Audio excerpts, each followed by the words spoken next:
Assalamualaikum warahmatullahi wabarakatuh. Kami mahasiswa dari Universitas Putra Bangsa dengan saya Lara Siti Nur Aliana, NIM 215504692.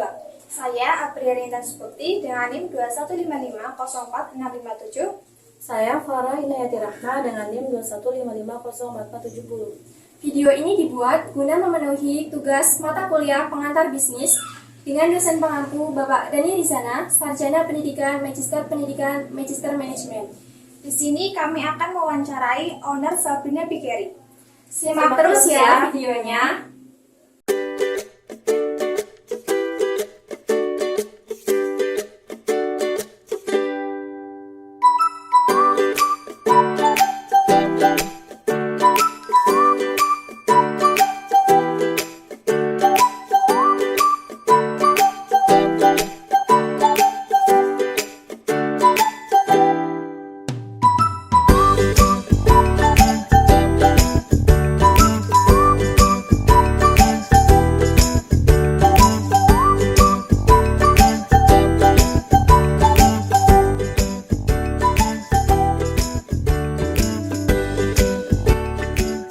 Assalamualaikum warahmatullahi wabarakatuh. Waalaikumsalam warahmatullahi wabarakatuh.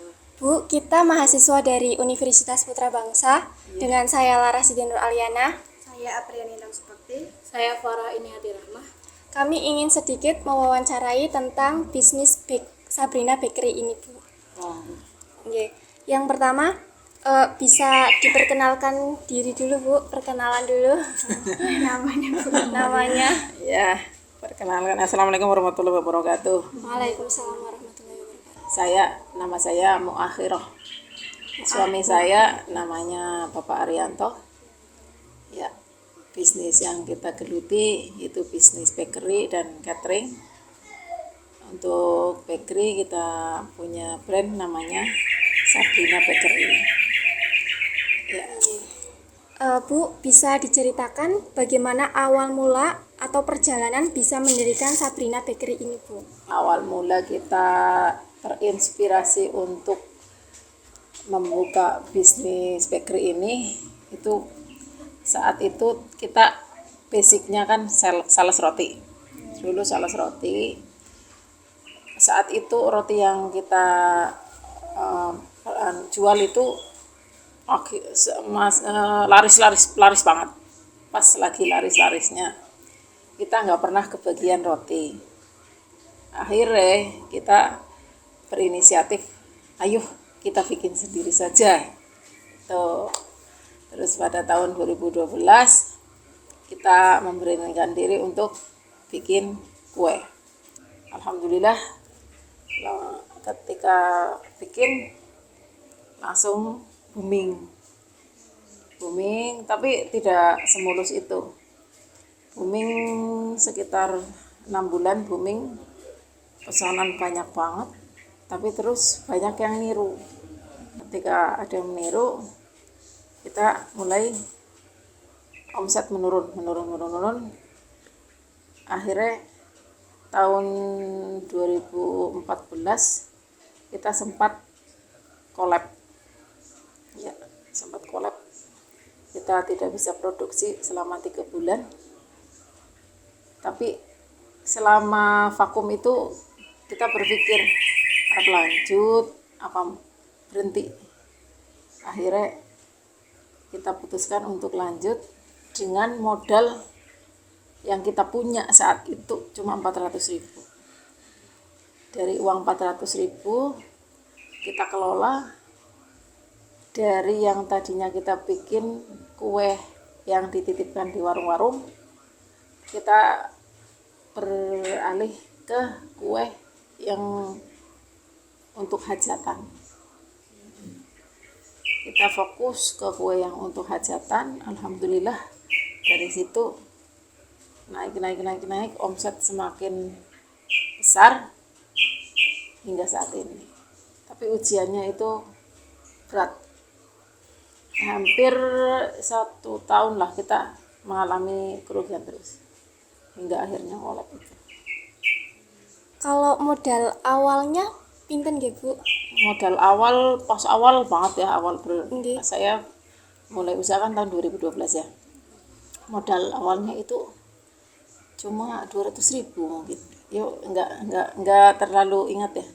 Cuma dulu kan kita punya tekad mau bikin roti karena kita sudah pertama bapak sudah punya skill ya di bidang bakery, saya punya skillnya di marketing. Itu modal utamanya kan itu. Uang kita paling sekitar 200.000 lah modal, cuma bikin satu dua adonan kan 200.000 cukup. Ini modal awal itu, kita alat seadanya yang ada di rumah yang kita punya. Terus kita bisa bangkit lagi, itu dari modal 400.000. Kalau itu proses pembuatannya gimana Bu? Yang proses produksi yang apa?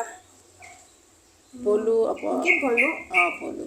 Ya, untuk bolu ya biasa kita siapkan bahan, terus kita mixer, kita cetak, di oven, terus di packing. Kalau tenaga kerja itu ada yang bantu nggak Bu? Ada banyak. Ada berapa?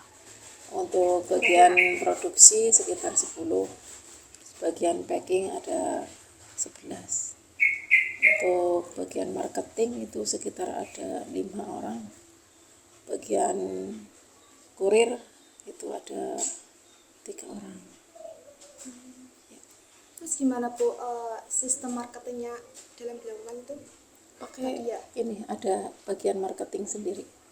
Kita ada marketing yang khusus menangani di media sosial, ada yang door to door, dan ada yang kita misalkan sering-sering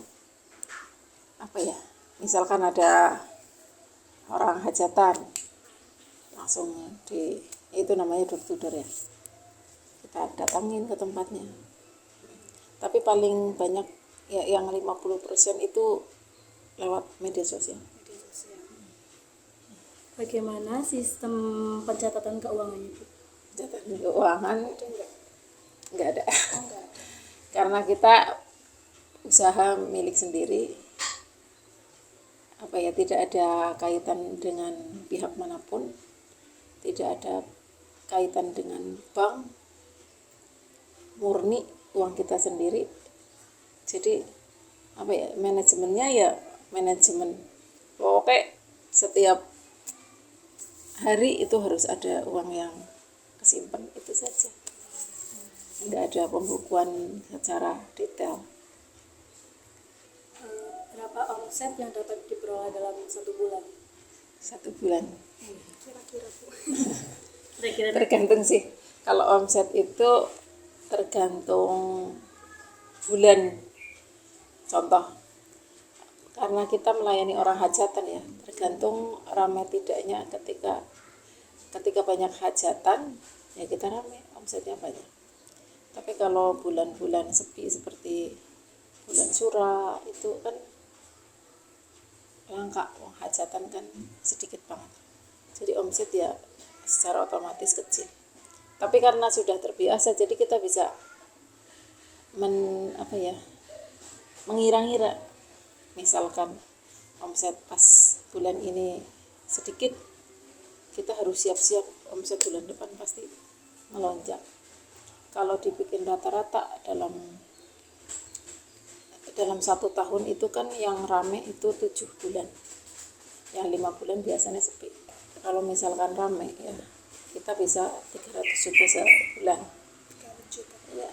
Kalau misalkan sepi paling 50 juta. Iya, dibikin rata-rata berarti ya sekitar 200 lah sebulan.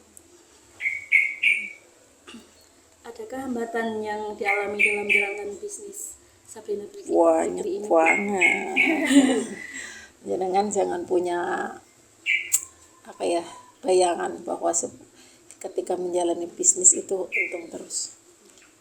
Yang namanya bisnis itu ada banyak untungnya tapi ada ruginya.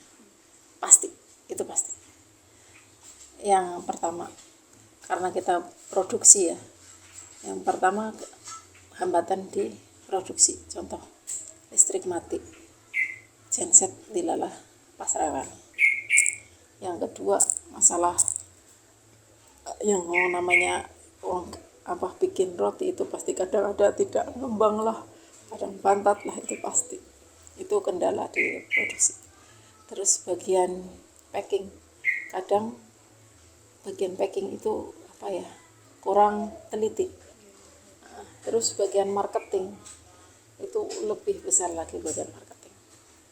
Yang pertama, misal ya kita sudah masih sampel, terus ternyata malah mereka pesan ke tempat lain karena mungkin tidak berani di harga bagaimana, padahal kita sudah meluangkan waktu lah gimana menego mereka.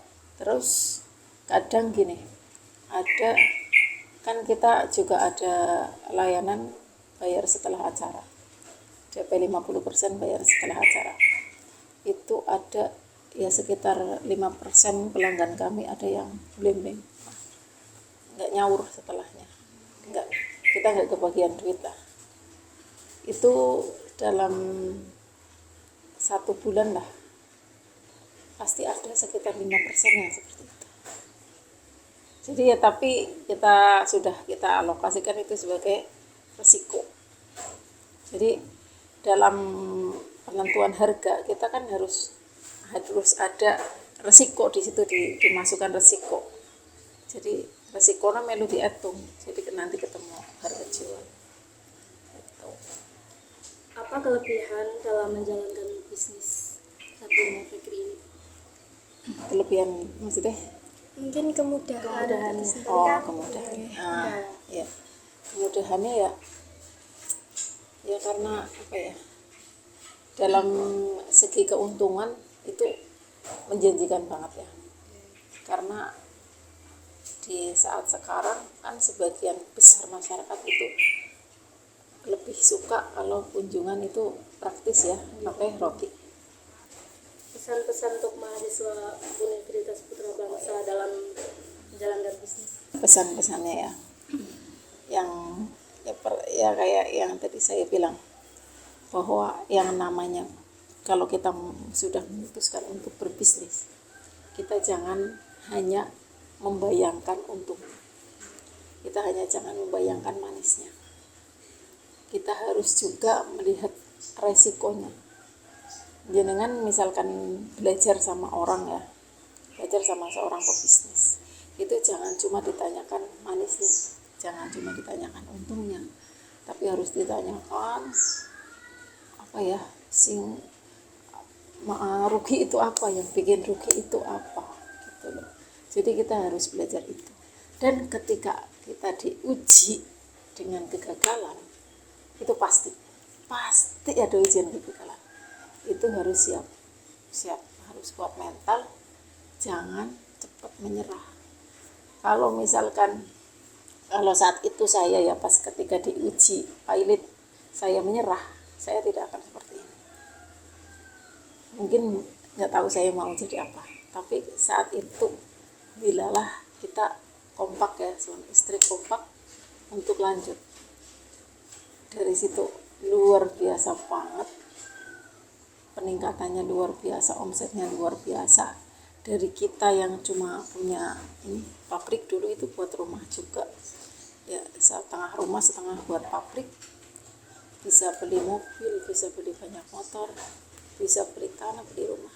Itu karena kita benar-benar tahan ujian. Seandainya saat itu ketika pilot saya terus menyerah, terus alih profesi, mungkin saya nggak akan seperti ini. Ya. Pokoknya intinya harus siap menerima risiko apapun. Jangan pernah berkecil hati ketika misalkan yang namanya orang ya, pasti mending di desa. Ketika orang bangkrut, pasti banyak orang yang ngomong, banyak orang yang ibaratnya ngawusi, ngeproki, ya kan. Jangan berkecil hati, justru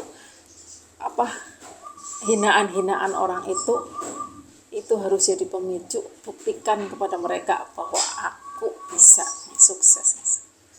Saya seperti itu. Dulu yang menghina saya itu banyak banget. Tapi saya buktikan, saya diam. Tapi saya bertekad dalam hati berdoa. Ya Allah, izinkan saya menjadi orang sukses. Saya setiap hari berdoa seperti itu. Izinkan saya menjadi orang sukses dan bermanfaat bagi banyak orang. Dan alhamdulillah Gusti Allah mendengar doa-doa saya. Jadi malah justru harus jadi cambuk ketika kita dihina, harus jadi cambuk. Kapan aneh ngesuk aku nek wis dadi wong sukses. Tapi tidak boleh dendam.